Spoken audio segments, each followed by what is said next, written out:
Oke, kembali lagi pada materi perkuliahan gambar teknik 1. Yang kemarin kalian sudah mengetahui apa itu proyeksi yang digunakan dalam gambar teknik dan juga pembagian antara jenis-jenis proyeksi yang kalian sudah dapat kemarin. Apa aja jenisnya? Ada yang masih ingat? Kalau masih ingat silahkan klik dan isi di kolom discuss. Dan selanjutnya di sini kita akan masuk ke materi ya, antara penjabaran atau pembagian jenis-jenis dari proyeksi piktorial dan ortogonal. Itu yang pertama, proyeksi piktorial di sini dibagi lagi menjadi 1, 2, 3, 4, 5, 6. Ada 6 jenis proyeksi lagi. Ya, sedangkan proyeksi ortogonal dibagi menjadi 2 proyeksi. Itu yang pertama, proyeksi piktorial dibagi menjadi proyeksi aksonometri. Terus yang kedua, proyeksi isometri. Ketiga, proyeksi dimetri. Keempat, proyeksi trimetri. Kelima, proyeksi miring. Dan selanjutnya ada proyeksi perspektif. Nah, sedangkan untuk proyeksi ortogonal dia dibagi cuma 2. Ini lebih simpel ya. Proyeksi kuadran 1 atau yang orang sering sebutnya itu proyeksi Eropa. Dan selanjutnya proyeksi kuadran 2 atau yang sering disebut dengan proyeksi Amerika. Ya, di sini jenis proyeksi piktorial dibagi lagi menjadi 6 proyeksi, sedangkan proyeksi ortogonal dibagi lagi menjadi 2 proyeksi.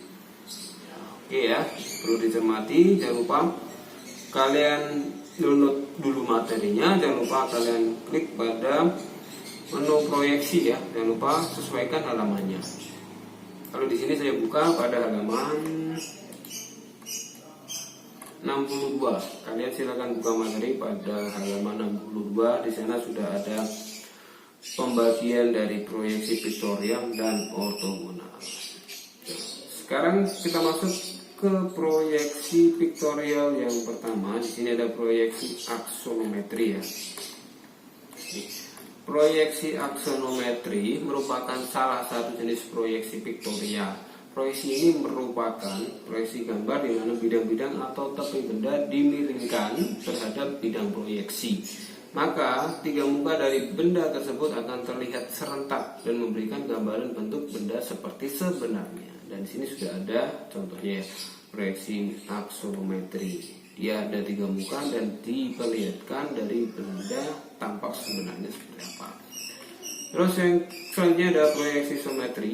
Proyeksi isometri menyajikan benda dengan tepat karena panjang garis pada sumbu-sumbunya menggambarkan panjang sebenarnya. Ya, cara menggambarnya sangat sederhana karena tidak ada ukuran-ukuran benda yang mengalami skala perpendekan.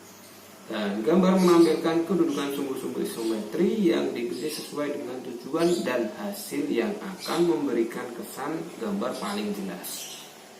Ya, sini dapat digarisbawahi dari proyeksi isometri karena panjang garis pada sumbu-sumbunya menggambarkan panjang sebenarnya. Ya, jadi di sini akan menggambar ukuran yang sebenarnya pada benda yang akan kalian gambar. Dan untuk contohnya seperti ini ya, proyeksi isometrik. Dan selanjutnya ada proyeksi dimetri. Proyeksi dimetri merupakan penyempurnaan dari gambar isometri, di mana garis-garis tumpang tindih yang terdapat pada gambar isometri pada gambar dimetri tidak kelihatan lagi. Nah, dari proyeksi isometri maka ada penyempurnaan yaitu proyeksi dimetri. Nah, di sini dapat kalian simpulkan di sini pada proyeksi dimetri garis-garis tumpang tindih yang terdapat pada gambar isometri itu dihilangkan atau disempurnakan oleh proyeksi dimetri. Selanjutnya ada proyeksi trimetri. Ya, proyeksi trimetri merupakan proyeksi yang berpatokan kepada pisahnya sudut antara sumbu-sumbu X, Y, Z dan panjang garis sumbu-sumbu tersebut. Dan sudut proyeksi trimetri adalah 20 derajat alfa dan 30 derajat untuk beta, dan 10 derajat untuk alfa dan 20 derajat untuk beta. Ini ya, sudah ada contohnya proyeksi trimetri itu seperti apa. Terus selanjutnya ada proyeksi miring atau oblik. Nah, dari oblik ini, proyeksi miring merupakan proyeksi gambar di mana garis proyeksi tidak tegak lurus bidang proyeksi, tetapi membentuk sudut sembarang atau miring sudutnya. Permukaan depan dari benda pada proyeksi ditempatkan dengan bidang kerja proyeksi sehingga bentuk permukaan depan tergambar seperti sebenarnya. Iya tentunya.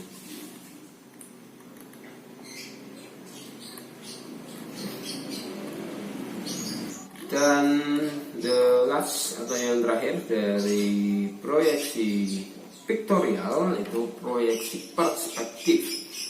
Nah, jadi proyeksi perspektif merupakan proyeksi piktorial yang terbaik kesan visualnya. Ya, dapat kalian coret garis bawah.